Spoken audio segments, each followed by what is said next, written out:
Ekenenge Ibolachi. Nke a bụ radio ABS and television n'Ọkalawa Unolu Tonimas Limited. Mgba ka jibe atụgharị uche n'ebe anya ọfụma n'ihe na-eme n'obodo.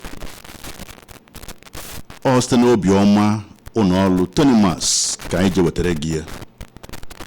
Ekwu maka mmanụ eji mara Unolu Tonimas. Anyị hụ maka ihe ọzọ gabara guru n'obodo abụ Nigeria na ndụ ị na-ebi dịka mmadụ. Nekatata anyị ga-ekwu maka mkpa ọ dị onye na-alụ ihe ọbụla a na-alụ alụ, ị na-alụ ụlọ, ị na-alụ akwa mmiri, ka ị gbasaa usoro dị mma ka ya abụ emesịa etu a ịma nta aka n'ọnụ na ihe ị lụrụ na omebie ma ọ na ọda ma ọ na ọghasa. Ịnanya kịta efu na enwere ọtụtụ mkpesa alụsị ihe etu a ọda, alụsịa briji akwa mmiri ọda, alụsịa ụnọ ada. Nwechata onye mara maka nke a ọfụma dịka onye ọrụ injinia nwere aha.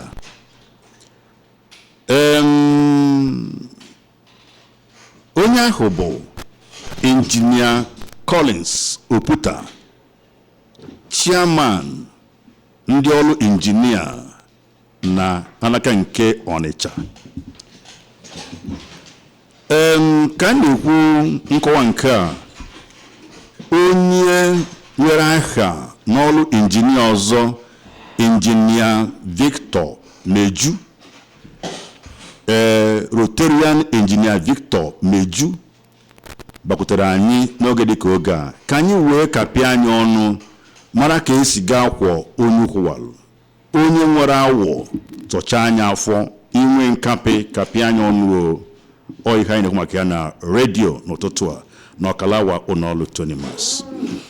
Ekwubere otu m na redio, onye ka ọ bụ Ada Igbo Ukwu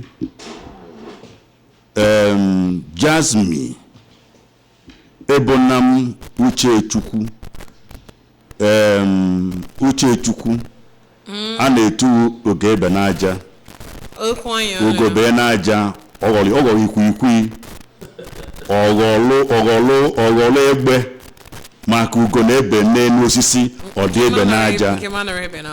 Amakwa m ịmago a na-ekwu okwu etu a na-atụgharị uche ugo bekwe n'aja.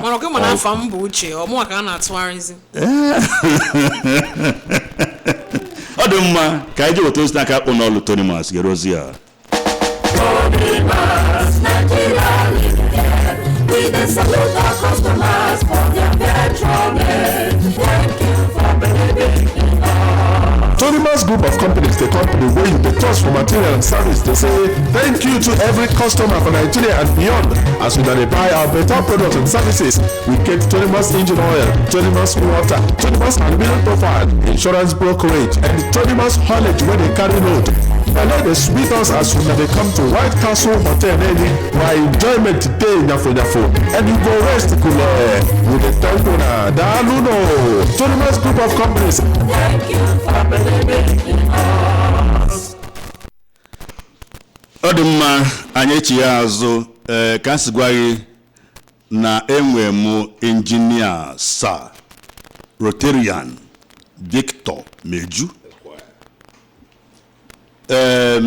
chairman Korean Anambra State, chairman panel maka building collapse Anambra State, chairman Victor Odumma, so former this, former that, else this, else that. Odumma Victor Meju, non a radio, ABS. Anyị na-ekwu ka esi ga-gbasa usoro dị mma ịkwụsị alụcha ụlọ etu a ọda, alụcha akwa mmiri ọda, nya kedu ka esi ga-gbasa usoro dị mma n'oge dịka oge dịka onye panel n'afọ maka alụcha ụlọ ọda n'ime Anambra State. Oh yeah, chopper. It's all right. Ụmụnne m ndị be anyị nọ. Ka o si kọwara mbido Afamu Sir Engineer Victor Major Esquire. When you see correct Anambra State. When you see Hebasial building collapse Anambra State. Below formal SSA to Executive Governor Anambra State on public utilities. So, well, Udumila Cabido Self, so I am more building collapse. This is the obvious truth. On other in you have a signal, if a cost, you got cost now. And a lot of natural factors on its own.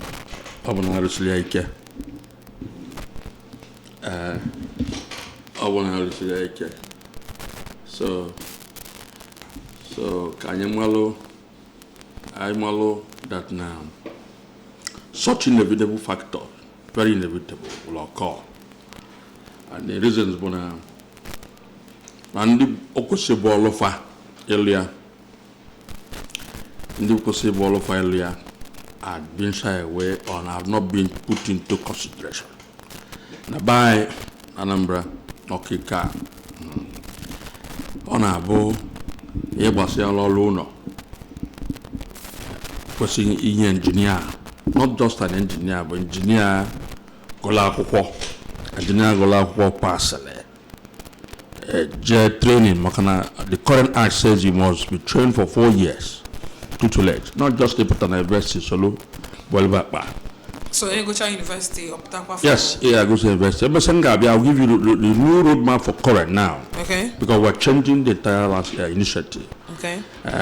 Now, on our big go circle na university pass Ipota. A more mobojebu up by seminar law. You boil money for 4 good years. And a population. On your potaro. One of fear saying alone, engineer law. Only experience equals number 1, not the necessary. Number 2, factors. But government agencies, they're responsible for building control. Need to be proactive and active this time around. In Anambra, yesterday the inspection. Okay. If you know so many buildings that are going on, springing up at the end of Agoka. I am from a stop work. I am for a show building plan. I am for who is doing it. Obolo ones in the outside and the Bakaleke, the Wu Foundation, 1 kilo 1.5, and I alone you know, these are negligence that state government need to look into. Now, Concosa, Mbembo Chairman panel, I will look to holistically. If have a causative effect and possible solutions. Idinyaka, Ponangala, Anambra, Yicha. We even brought out, we went as far as going to Lagos, Ebonyi State, to bring in order the legislations. And in I send it to UCI and Musa Selese. We model Lagos State school planning law, town planning activities, and so many other things. The building code regulations. We put them in place and ask Excellency to kindly do justice to that. I have a lot of recommendations, almost 15 of them. There are many, but these 15 very sacrosanct. Because part of it before you see in Excellency Lobak already. This urban regenerative council and all that area. We need that control unit of school planning board. School planning board and the the Jolo, how will be control, building control agency. Any delay among them, the unit in charge of supervision and monitoring. Nobody be any approval. And I try, in your approval, it does not end there. Or you got it, Malum or beefing and approval, Konyana law. Makona will follow Biasna 1-story building. Elusia, Lotazia, Engineer. Oga what they go do I have with one. Or even not under the weather. Makana one can be the level. In a design therefore. But is therefore no one need to take it up again. The Brujan cause a whole order. Because the foundation the poor. The foundation is level for 1. So if you bring you inquire readjustment. You know, now if you so these are the things. there's a need for them to go down to the site, monitor, supervise. Maloko Siaga. We have an idea what saying that this Excellency has it in his our recommendation. And we state by stage supervision and inspection. Image foundation up to DPC level. And you check, follow image higher. Focus here, focus not in line. Bosaka in Kawalova. The milli in Manigara you cannot drink. You cannot use it for foundation. You cannot use it for casting. Yes. If you don't want the need for check in milli, you put a man alone. I just was Potopoto Caride. You can. These are the things people do the awareness. And all on the material. It costs for the family. And all no you jet. Yes, we are man on it. You know, but you have the African Alua, Alu Emitago Foundation. Darwin Engineer Sir Rotarian Victor Meju, Chairman Panel on Biblical Anambra State, Chairman Koren Anambra State. Obona Ejena with those Naka Onolu Tonimas, those Basara Aluminium. Jasmine Abiazia Josia Engineer Collins Oputa, Chairman Engineer Nke Onicha, Ojukuja Jojo, Ukosareja Nogadikoga Gerozia. Tonimas Aluminium Industry for quality roofing services we do. Tonimas Aluminium Industry for Obonge roofing services we do. Kakaraka. Lockspan Aluminium roofing sheet we get them, my brother. Step test roofing sheet today. Let Copo Aluminium roofing sheet you. Now we the produce them. Aluminium and wooden nursing come. We be papa for the job.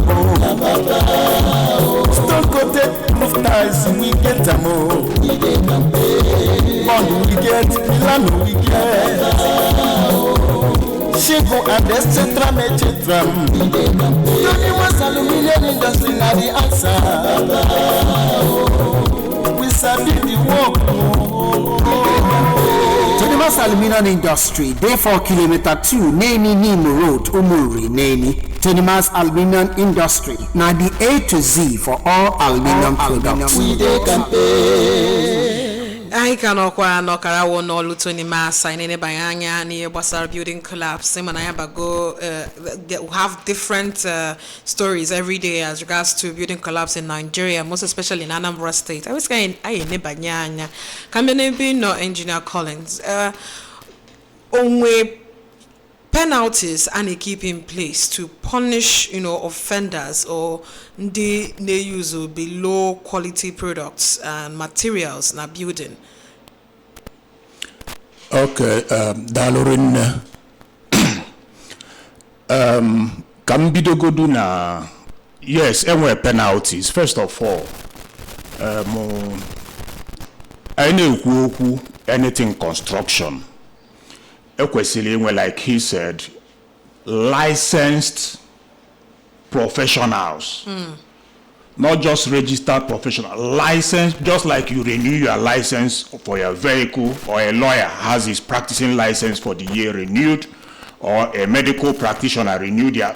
It is the same thing with engineering. So the first thing is ensure that email employ a current licensed engineer to work for you. Because Nobulona or a current licensed engineer, you cannot punish Aburu because he's not a professional. Manobuna a current licensed professional email employ Ulumesia up. Then current will start the punishment from there. However, with the new current roadmap, which he will talk about, and is attraizeka and with their punishment across board because not the key female quack ridge where Kali, especially in Anambra State, and especially in Onecha. Bona Emma Sena Bob Nobody engineer. So engineers current have no power over the person. Manachos came with a way that now you cannot just get up to on a radio. As for you see now one ilo, a bubati and a mage wire for. Of course, I'm a broad doctor, you are not qualified. Yes. So if you do it, you are supposed to be punished. So no, if I'm sick, is he messing with this new current roadmap, new current regulation? And he have not even mentioned that now we have what we call engineering regulations, monitoring and enforcement. If I go for the it is a pro bono job. Nobody pays us for it because, like, Moabu chairman, Nigerian Society of Engineers or the Cha branch. Yeah. NSC, Nigerian Society of Engineers, is the largest professional body in Nigeria. So that engineering regulations, monitoring and enforcement, like CSR, like social responsibility of the professional body, to make sure we look at if the professionals not there, are they the right professionals or not? I am always able to intervene because all I as ERM and E, but to prevent failure. Now, I'm careful to use failure, not collapse. Failure, but the entirety of if maybe. But they could collapse or not bending. But failure, anyway, different levels of failure. Failure can begin with, first of all, failure could be like he said, concrete. Failure could be that na about the right craftsmen, or cemetery bag, ojulu na afia, or the right okuta na akpa anya awo. So these are the causes of failure. So failure in its entirety, but what we go about to check. So punishment, for instance, is it 2 or 3 years ago? A legal professional, engineer, it is wrong. I cannot yet to be engineer, but on a high court. Sefanambo engineer college open and representing it away from George will the content of court, you know. So these are the things that we need to educate our people, but most importantly about failure before each other anything that concerns engineering before that has to do with engineering, ensure onye asigi have engineer say kedu your current license etu a police say akose mmadu say kedu license again. If we only asigi have engineering professional, any cadre engineering professionals, we're about 5 cadres now: the engineer, the technologist, the technician, the craftsman and the artisan. Any cadre of engineering in on here, you are supposed to be licensed and certified for that year. Yeah, Odema. When you imana na site kete ebe a na-arụ ụlọ ma onye na-awụ mesin na concrete engineer, onye na-eme nke nwa engineer, anyị amaziri nke bụ engineer gongon. Engineer dị iche na builders. Okay, yes, engineer dị iche na builder. Okay. Builder is a different builder. A builder is a different profession. Okay. It is a different profession. Mana onye obuna na azazi engineer. Mana but onye say gina be engineer say kedu your current license, kedu your current number. You can even search online and get it, whether he is qualified or not. Okay. All that information the online. All right, thank you. Tonimas license, engine oil. Exactly. License and yes. Very Korean member. Yes. Engineer Victor Meju, we need a new Korean guidelines. Yes. Yeah, we could go on the radio. Because as an Anambra can go half hour. Manakuzi, yes. Manakuzi, Konona, what here? Or in there. But one of them, number one, I'll call together. And then we'll go 5 kada. If I will have to concrete onye ọbụla ebe kwụsịrị nọ ka ọ na-agba ọda asị na ọ bụrụ ejiri ya na-alụ ya nekwa nke da na irubu ụlọ ya ụlọ fere kwa ya bịa n'ebe anyị kwa na ndị anaghị anadala ahịa na nye opposite n'iru be anyị ka n'iru n'ọlụ anyị n'iru ọrụ ụlọ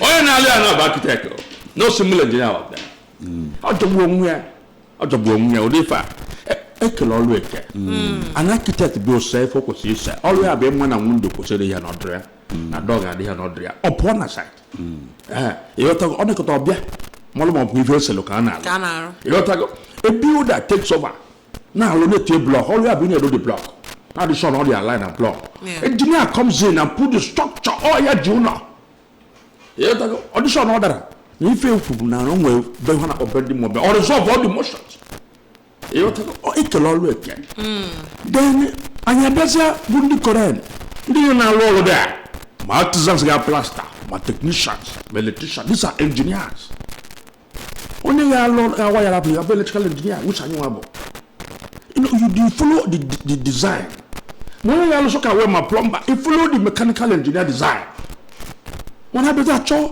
o nwere mkpọbọsị asị abịa ka o tiela ya ụlọ plumbing somewhere tie sọ ka wee ọsị mba ọgana nke ya ma akwa na amarọ nke bụ chamberless sọka wee no nke akụzi nke na-enwe chamber ifu na ọ dị addicted ọ does in the practice that is why we have gathered all of them na all the artisans China ha nwe meeting anyị asịgo onye ọbụla na-alụ ma pio ma plumbing you must belong somewhere you must be certified you must be trained without being trained and certified you cannot practice I feel like today up in a court you know I am with section 18 of current act and I empowered current to charge anybody to court. There's a penalty prescribed of 2.5 million naira for resistance. Yes, and then if you compromise, we'll pick you for 500,000, and then we'll have a collaboration with the EFCC and then the ICPC. You know, even this one I don't consider ICPC. The investigation is going on because each state government different and influence on it. Most of the buildings are collapsed in Anambra State. ATA push. If you only involve one part, one government or the other. In case of Tanda, in total Tanda, kind of horrific. Can I have buildings? In as be make offer. I still remember the name. By check it, we investigate. I know no other. We came in there. You put on Kayabaya. Oh no, the lawful. We just reinforce police time. We break your ear, but we saved 2 lives. If only here and for your back, come along. You see, Abu, what is the problem? The man will influence actually for all government here, Minister of House. You know, these are the things. And why to investigate the family they come and be. This is wrong. You see, we must begin to take responsibility of our actions. Yes, you know, right. Time has come. That is how we have pro bono. We'll pick you because of our perfection. We'll pick you and we'll use you as an example. Okay. Not only on buildings, even on the roads that the government is doing now, we're doing the same thing. Yeah. We're doing the same thing. We have written several times to Commissioner for Works that this is not according to design. For instance, in Cardinal Zikaben, this Unizik website, we stopped the Niger Cat for that thing they're doing. The idea is going to scale that thing, but then we history of flaw already. Now that place. It was a funeral road. If I were that place, we stopped it. Adam Demerin Sa Engineer Rotarian Victor Meju kisi bena radio n'ụtụtụ a gwa anyị banyere mba na-agba ịkwụsị alụcha ụlọ ọda tata anyị mụtara ihe dị iche na building collapse na failure. Yes, very important. Adam Deme Engineer Collins Oputa Chairman NSC Onitsha branch Demerin Magadia n'izu ụka ọzọ anyị bịa na redio n'ọkalawa ụnọọlụ Tonimas anyị tinye ọnụ ihe na-eme n'obodo anyị bụ Naịjirịa. Anyị chọrọ n'obodo anyị Naịjirịa dị mma ọ ihe ụnọọlụ abụ Tonimas chọrọ ka Naịjirịa dị mma. Abịa na ụnọọlụ Tonimas a na-agba mbọ ka Naịjirịa dị mma eji alụpụta mmanụ dị mma eji moto a na-akpọ Tonimas engine oil. Ejizi m aha Jasmine Ebonam Ugo dekwe n'aja ọghọlụ ikwikwii ma ọ bụ egbe ọ ga-akwa ebe n'aja o. Ana m asịzi kpụrụ ozi a nye ndị a dịka one for the road ka anyị kụnye.